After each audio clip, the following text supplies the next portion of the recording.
Oh my god, so bright, so bright. Let's see. Hello everybody.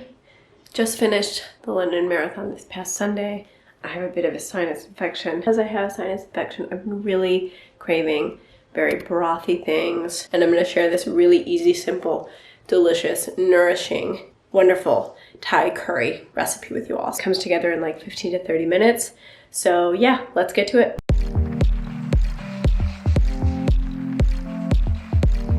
First, we're going to soak 1 cup of almonds in some boiling water, and after about 30 minutes, we're going to add all those almonds with the water and puree until smooth. Saute 1 red onion and 3 carrots that have been chopped, and deglaze them with a little bit of water or oil in a medium to large pan. Add 1 red bell pepper and 1 yellow bell pepper, really nicely finely chopped, and a variety of spices that I will leave in the description for you simply because it's much easier.